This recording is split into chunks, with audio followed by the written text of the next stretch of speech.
আসসালামু আলাইকুম। বাবা, আমার বয়স 90 বছর। 3,000 টাকার জন্য আমি যেই ঘরে থাকি সেই ঘরটা মালিক তালা লাগাই দিছে। আমারে কিছু টাকা দিবা, আমি খুব কষ্টে আছি। 2 চোখে কিছুই দেখি না, হাট বেরো পাই না ঠিক মতো। খাবার দাবার রাস্তায় চায়া চিমটে খাই। একটা ছেলে মেয়েও নাই। এই আল্লাহ দেয়, তোমরাই আমার ছেলে। 3,000 টাকার জন্য মালিক আমার ঘর তালা লাগাই দিছে।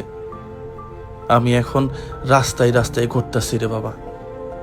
আল্লাহ দিবে, তুমি আমারে কিছু সাহায্য করো। কেউ দেয় না বাবা, কত জায়গায় চাইতেছি, কানেও কম শুনি। তোমারে দিবে আল্লাহ, তুমি আমারে একটু সাহায্য করো। সত্যি এই ধরনের মানুষগুলাকে দেখলে না আর আর শান্ত থাকা যায় না, আর শান্ত থাকা যায় না। 90 বছর বয়সে ভিক্ষা করতেছে। আমি শুধু ওনাকে এইটুকুই বলছি যে আপনি আমার জন্য দোয়া করবেন। আমি 90 বছর বাঁচতে চাই, যদি আল্লাহ কবুল করে। বলতেছে আমি তোমার জন্য দোয়া করব বাবা, তোমার আল্লাহ হায়াত দেখ। যাই হোক, হায়াত মৌত আল্লাহর হাতে। তবে এই ধরনের মানুষগুলাকে দেখলে না কেউ কখনোই কখনোই ফিরাই দিবেন না। আপনার সাধ্য অনুযায়ী যতটুকু পারেন। টাকা মানুষের জীবনে সুখ এনে দিতে পারে না। এই পৃথিবীতে টাকা জমানোর জন্য আপনার জন্মই হয় নাই, এটাই বাস্তবতা। সত্যি মাঝে মাঝে আমার বউ বলে যে এই যে নিজের জন্য কিছু করতেছো না, সব বিলাই দিতেছো। আমি শুধু একটা কথাই বলি, আমি যতদিন বাঁচবো এই পৃথিবীতে আমি শান্তি নিয়ে বাঁচতে চাই।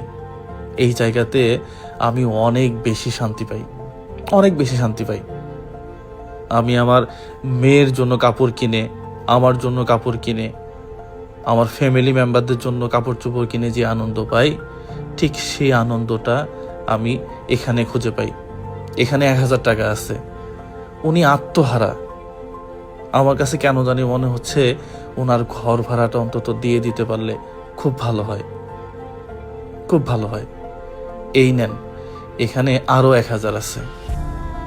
উনি বুঝতেই পারতেছে না যে আমি ওনাকে পুরো টাকাটাই দিয়ে দিব। সত্যি আমার কাছে এত বেশি শান্তি লাগছে আজকে। আমি আমি মানে খুব শান্তি ফিল করছি আজকে। কেউ কখনোই এই ধরনের মানুষগুলাকে ফেরাবেন না। পাশাপাশি যারা মালিক আছেন তারা একটু চিন্তা করিয়েন, এই ধরনের মানুষগুলাকে একটু ছাড় দিয়ে। হ্যাঁ, দেখেন তো ইনার ঘরে তালা লাগাইছেন আপনি, তাহলে উনি থাকবে কোথায় রাতে? পাগলের মতো ঘুরতেছে কয়েকটা টাকা জোগাড় করার জন্য। আল্লাহ আল্লাহ এই ধরনের মানুষগুলাকে শান্তিতে রাখুক। সবাই ভালো থাকবেন, সুস্থ থাকবেন। আসসালামু আলাইকুম ওয়া রাহমাতুল্লাহ।